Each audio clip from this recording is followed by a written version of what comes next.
تعالى نرسم وشوش كاريكاتير زي اللي انت شايفها دي، بس المهم بقى ان انت تعرف الطريقة من رسمها وترسمها مع نفسك كتير وتغلط كتير، مش لازم ترسم احسن حاجة. هتعرف ترسم اي شكل هندسي زي مثلا الشكل ده، هتعرف ترسم شكل دائري، هتعرف ترسم مربع، بمنتهى البساطة جدا. مش لازم تطلعه احسن حاجة، لكن هتيجي في النص وهتعمل علامة زائد، دي اللي هترسم عليها الملامح. علامة زائد، علامة زائد في نص الشكل بالظبط. وبعد كده ترسم الملامح، ترسم الملامح على الخط اللي بالعرض ده. ترسم العينين، وادي الحواجب مثلا، وادي المناخير ترسمها بأي كيفية انت عاوزها، وادي الشفايف او الابتسامة بتاعته. والودان بتترسم على نفس الخط اللي بالعرض اللي بيترسم عليه العينين. ادي ودن وادي ودن. خلي بس كله بالاسود علشان يبقى باين اكتر. بعد كده بقى ترسم الشعر زي ما انت عاوز ترسم. تعالى نرسم الشخصية اللي بعدها.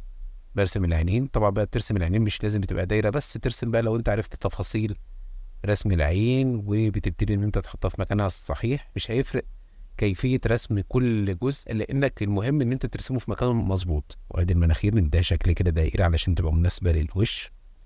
وادي البق، ودي كده ايه لانه مبتسم فنعمل له خطين كده اللي هو تنيات الخد. وادي الودن على نفس الخط اللي بالعرض بتاع العينين بالشكل ده كده. نعمل له مثلا شعر فوق كده. ممكن نعمل له شنب. ممكن نلبسه نظارة.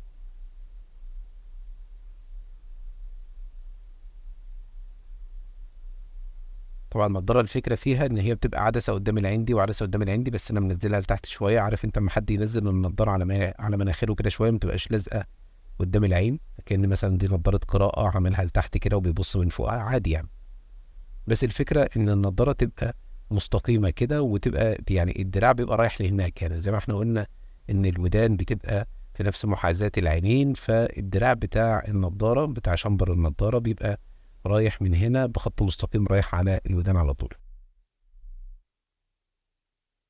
تعالى نعمل الشخصية اللي بعدها. نعمل عينين مثلا وغمضة كده ورافع حواجبه وبيضحك. ادي المناخير.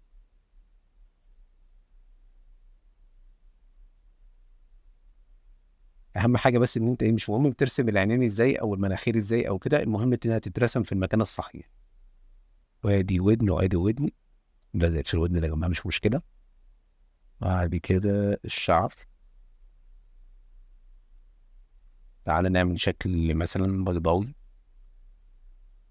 وهي دي علامة، خلي علامة ازاي بس بلون تاني علشان مش عاوزها ايه تبقى بالاسود، هتبقى تقيلة قوي.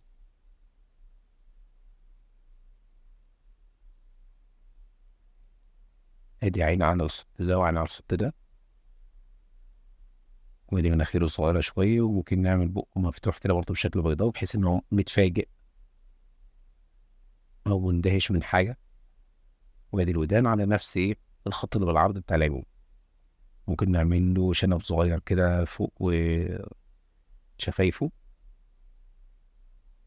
تعالى نعمل بقى ايه مش شكل هندسي، تعالى نعمل شكل مثلا ايه اللي هم بيسموه شكل كمثرى كده. علامة زائد في النص. طبعا علامة الزائد دي علامة وهمية، بعد كده انت مش هتحتاج، انت خلاص هتبقى عارف بترسم ازاي. ممكن اخرج بالعين شوية عن الشكل اللي انا عامله.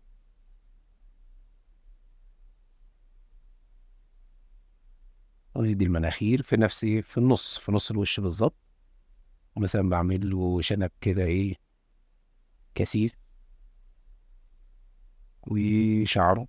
طبعا الودان قلنا ايه في نفس محاذاة العين.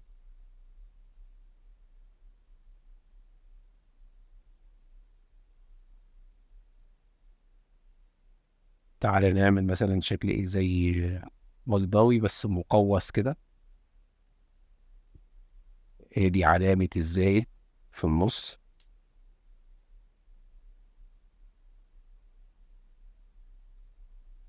ادي العين وادي المناخير.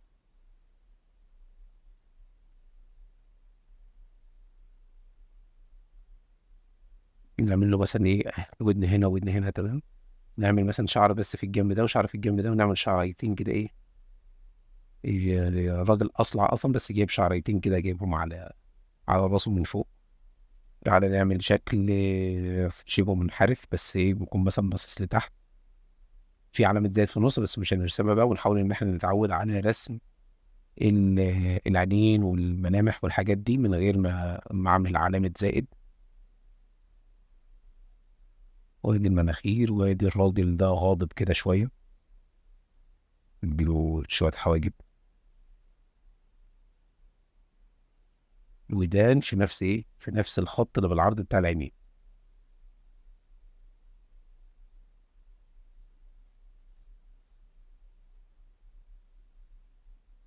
مثلا. انا ما اشتغلتش في تفاصيل اكتر من كده علشان بس ايه، عاوزك بس تتعود ان انت ترسم اشكال هندسيه وتعمل لها علامه زائد في النص وترسم لها الملامح والاشكال زي ما انت عاوز براحتك خالص يعني. تعالى نعمل شكل كده ايه بيكون مركب شويه اقواس كده. فالمهم يعني يبقى اليمين زي الشمال، لو انا عملت علامه الزائد في النص يبقى اليمين زي الشمال. هي دي حواجب الراجل ده، حاسه كده ممكن يبقى راجل كبير في السن شويه.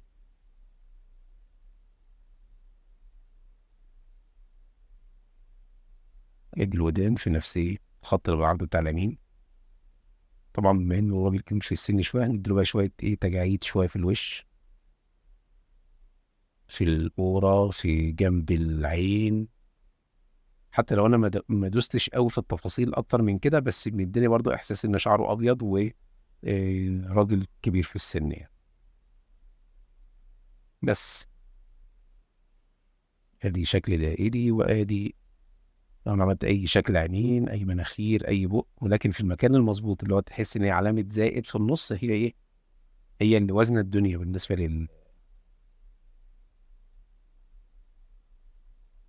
للرسمة الشخصية.